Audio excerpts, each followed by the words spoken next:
Today, Manish and I are going to talk about what it takes for this government to lose and what it takes for this government to win.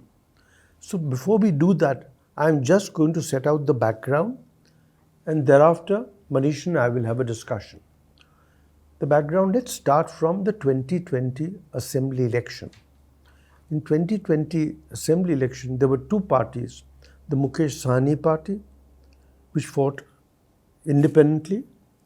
No, Mukesh Sahni fought with NDA. It was, okay. So there was the Mukesh Sahni party that fought with the NDA, and Mr. Paswan, who fought independently only in some seats. What we've done is that we've looked at the 2024 scenario and reallocate the votes of those parties to NDA and to India. If you do that, you find that if you now reallocate the votes and look at the number of seats, from becoming a difference actually of only 15 seats, it becomes the NDA gets 150 seats and the India group gets 81 seats. What is required by the India group is to get 4 or 5% of votes from NDA. Now, can it do it? That is the question, Manish. Can it get the votes, and how can it get the votes? And can it lose the votes? देखिए दोराब, निश्चित रूप से बिहार के चुनाव के बारे में जो आपके प्रेडिक्शंस होते हैं, खासकर बेस्ड ऑन द नंबर्स, वो काफ़ी अभी तक सटीक माने जाते रहे, क्योंकि आपके आर्टिकल्स अभी हम प्रोजेक्शन करते ही नहीं है, हम रिटायर हो गए भाई। नहीं, रिटायरमेंट तो कभी नहीं होता है। आदमी तो जब तक सांस चलती है, आदमी जब चुनाव के खेल में है तो वो कुछ ना कुछ प्रेडिक्शन करता है। लेकिन बिहार में जो वोट गैप है एनडीए और महागठबंधन का, दो चीज़ें हैं। 2019 में लोकसभा चुनाव जब हुए थे, चिराग पासवान उस समय के एनडीए के घटक दल थे और मुकेश सहनी उस समय महागठबंधन के साथ थे, और वो 40 में से 39 सीटें जीती थी, और असेंबली कॉन्स्टिट्यूंसी वाइज महागठबंधन को 22 सीटें ही आई थी।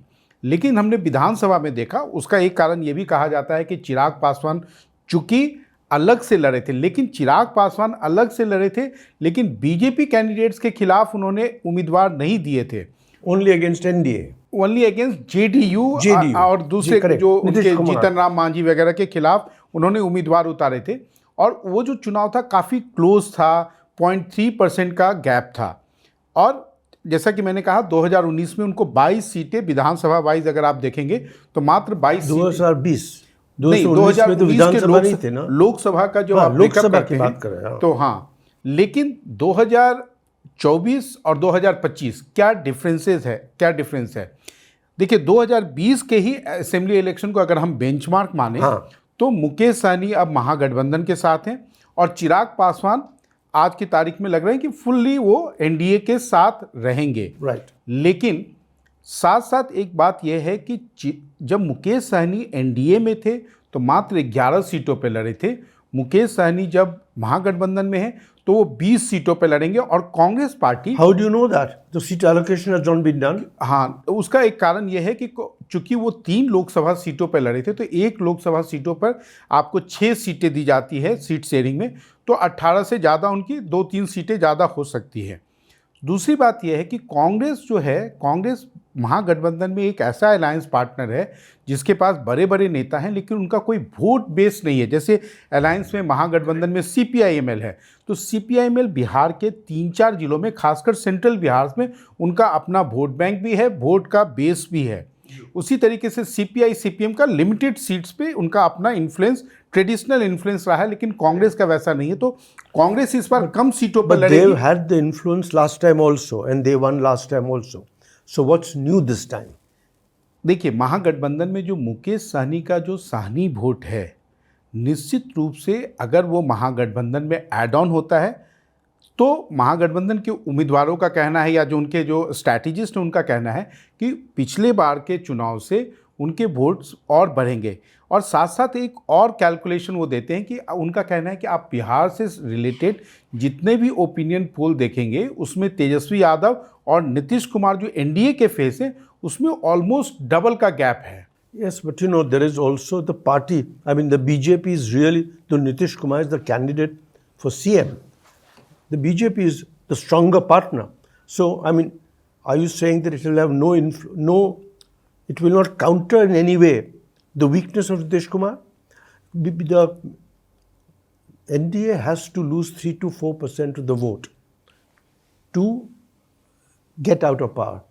The question is, seems to be no evidence on the ground that suggests that there is unpopularity of the NDA. What is it that suggests to you that NDA will lose votes and Markbad India, let's call it India, will gain votes? हाँ दुराब, आपका ये सवाल काफ़ी relevant है। इसका कारण ये है कि जो वोट का जो गैप है, हर ओपिनियन पोल में या सब लोग जो बिहार के इलेक्शंस को जो लोग क्लोजली मॉनिटर करते हैं, सबका कहना है कि एनडीए को वोट शेयर का एक एडवांटेज है, एक गैप है और वो डिसाइसिव गैप है। लेकिन देखिए 2020 और 2025 में अंतर क्या है कि नीतीश कुमार अब वो नीतीश कुमार नहीं रहे। लेकिन मैं आपको ये भी एक कैविएट दूंगा कि नीतीश कुमार का वोट बैंक इंटैक्ट है, लेकिन इस चुनाव में एक नया चेहरा है, वो है प्रशांत किशोर। Correct. और मैं जितना बिहार की राजनीति को जानता हूं कि मैं ये कहूंगा कि प्रशांत किशोर फैक्टर ऐसा नहीं है कि प्रशांत किशोर फैक्टर सीधे एनडीए को इम्पैक्ट करेगा। अगर उनके कैंडिडेट का कंपोजिशन ऐसा हुआ जो आरजेडी के ट्रेडिशनल वोट बैंक में सेंधमारी यानी कि इरोजन करता है, तो निश्चित रूप से अगर प्रशांत किशोर एनडीए से ज़्यादा आरजेडी को या महागठबंधन को डैमेज करते हैं तो फिर नीतीश कुमार की सरकार एक बार फिर बिहार में बन सकती है। So the question I'm asking is that when now we talk about Prashant Kishore, when he selects his candidates, is it to win or is it to cut off votes? देखिए हर आदमी जो है ये चाहता है कि उसके जो कैंडिडेट हैं वो जो वोट्स हैं वो जीते। He is not going to win 243 seats, right? Prashant Kishor. देखिए वो उनका डबल डिजिट में भी वो जा पाएंगे या नहीं, उसके ऊपर भी एक बड़ा सवालिया निशान है। बराबर। लेकिन इतना तो निश्चित है दोराब कि वो चूंकि वो 243 सीटों पर लड़ेंगे तो किसी न किसी को वो ज़्यादा डैमेज करेंगे। लेकिन मेरा ये कहना है कि बिहार में जो चुनाव बनता और बिगड़ता है, हमने 2020 में देखा, 2024 में भी देखा कि जो कैंडिडेट्स का कंपोजिशन है, आप कहेंगे कैंडिडेट्स का कंपोजिशन कैसे ये करता है, डिफरेंस करेगा। तो मैं आपको बता दूं 2024 के लोकसभा चुनाव में आरजेडी ने रीच आउट किया था कुशवाहा जाति के, उनके कई सारे उम्मीदवार थे जिसमें एक औरंगाबाद की सीट जीती थी उन्होंने, और वो अब उनके लोकसभा में जो संसदीय दल के नेता भी हैं। तो अगर वो नॉन यादव लोगों को ज़्यादा एकोमोडेट करते हैं, लेकिन उसका एक काउंटर ये भी होता है कि अगर आपका ट्रेडिशनल जो सपोर्ट बेस है उसके कॉस्ट पर अगर आप देंगे तो उसके नंबर ऑफ रिवेल कैंडिडेट्स यादव से या मुस्लिम समुदाय से ज़्यादा हो सकते हैं। उसका ये डबल वेमी भी है। लेकिन जैसा कि मैंने कहा कि अभी हमें वेट करना होगा कि प्रशांत किशोर का कितना इम्पैक्ट होगा, उनके कैंडिडेट्स के कंपोजिशन को, खासकर उनके कास्ट को देखना होगा। My question to you was, he is going to select candidates based on caste and on winnability. The question is, when he selects a candidate, will he select a candidate that is more likely to hit the NDA or India? What is his strategy? Do you know? What will he select? देखिए उनकी strategy तो निश्चित रूप से होगी कि इतनी ज़्यादा सीटें जीते, लेकिन मुझे लगता है कि जब वो कैंडिडेट सेलेक्ट करेंगे तो वो उनके अधिकांश, चूँकि उन्होंने 2 सालों से अधिक समय से वो ज़मीन पे कैंपेन कर रहे हैं, तो अधिकांश वैसे कैंडिडेट होंगे जो खासकर बीजेपी को डैमेज करेंगे। लेकिन साथ ही साथ Why? उसका कारण यह है कि जो कैंपेन उन्होंने चलाया है उसमें बिहार का जो अपर कास्ट है दोराब, आपको ये समझना होगा कि वो 35 सालों से बिहार की राजनीति में हाशिए पे है, क्योंकि जो पावर जो रोटेट कर रही है या पावर का जो किंग मेकर है, किंग मेकर ईबीसी हैं, सत्ता ताज किसके सर पर है, वो ओबीसी है, वो चाहे यादव हो या नीतीश कुमार कुर्मी जाति से आते हो। वैसे में अपर कास्ट को लगता है कि प्रशांत किशोर के साथ अगर वो साइड करें, हालांकि मैं आपको बता दूं बिहार में वोटर्स बड़े जागरूक होते हैं, वो अल्टीमेटली वोट इस बात पे करते हैं कि जीतेगा कौन, हारेगा कौन। तो अब देखना यह होगा कि प्रशांत किशोर जो जातियां उनसे जुड़ रही हैं या जो वर्ग उनसे जुड़ रहा है उसको इतना इंस्पायर कर पाते हैं कि नहीं, या कन्विंस कर पाते हैं कि नहीं कि उनका कैंडिडेट जो है अगर उसको वोट दिया जाएगा तो वो उस वोट को जीत में कन्वर्ट कर देगा। Let me ask you another question. what are the 2 or 3 factors that will lead people to the JDU or away from the JDU? What are the 2 or 3 factors that will lead more people towards RJD and away from RJD? The strengths and weaknesses of each of these two fronts. देखिए JDU या By the way, JDU and RJD, I mean NDA and India. हाँ, तो JDU या NDA के लिए जो सबसे बड़ा फैक्टर काम करता है और जो इस चुनाव में काम कर रहा है कि उन्होंने चुनाव के 1 महीने पिछले 45 दिनों के अंदर जमकर हर बेनिफिशियरी खासकर महिला वोटरों को कम से कम 1.5 करोड़ से ज्यादा Let's take another उन्होंने point. पैसा दिया है। Another point. दूसरा एक और मैं आपको बताता हूँ, एक साइकोलॉजिकल फैक्टर है कि अगर आपने इनको नहीं जिताया तो तेजस्वी और लालू यादव का शासनकाल Fine. फिर वापस आ जाएगा। जंगल राज फिर आ जाएगा। हाँ, Okay, now let's look at तीसरा एक डबल इंजन की सरकार, ये एक Yes. साइकोलॉजिकल फैक्टर काम करता है क्योंकि देखिए डबल इंजन की सरकार होने से बिहार में जो खासकर अगर हम नेबरिंग स्टेट झारखंड से करेंगे तो बिहार में कभी भी किसी प्रोजेक्ट में फाइनेंशियल क्रंच नहीं होता है। बिहार में कई सारे प्रोजेक्ट्स हुए हैं और सेंटर ने भी कई सारी, जैसे आप देखेंगे छठ के समय ट्रेनें चला रहे हैं। Yeah, but we are not seeing any benefit from those for the people of the Bihar.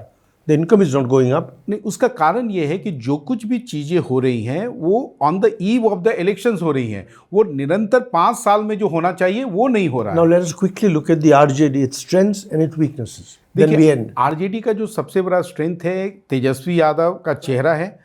Tejashwi Yadav के साथ में एक उनका जो सबसे पॉजिटिव प्लस पॉइंट है कि बिहार की राजनीति में वो पहले नेता हैं जिन्होंने नौकरी, सरकारी Yes. नौकरी को एक मुद्दा बनाया और उस पर जब वो And it's सरकार given- में आए तो उन्होंने डिलीवर किया। Fine.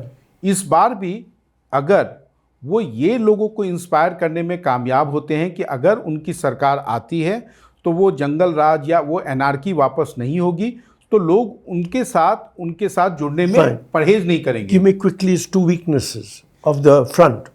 देखिए तेजस्वी यादव के साथ जो सबसे बड़ी, Tejas, you are there for the front as a whole, including Tejasvi. देखिए महागठबंधन में एक जो सबसे बड़ा डिसएडवांटेज है, जैसे एनडीए में जितने घटक दल हैं, जितने अलायंस पार्टनर्स हैं, हर का एक अपना कोई ना कोई कास्ट बेस है and they are Correct. All contributing. Correct. But जो महागठबंधन है उसमें खासकर मुकेश सहनी अपनी जाति का वोट कितना ट्रांसफर करा पाते हैं, ये अभी उनका लिटमस टेस्ट होगा। और Congress party number of seats वो ज़्यादा लड़ती है लेकिन वो कुछ खास कंट्रीब्यूट नहीं कर पाती है। Okay, thanks very much, Manish, for a very interesting discussion. I think now let us come to an end. धन्यवाद दोराब।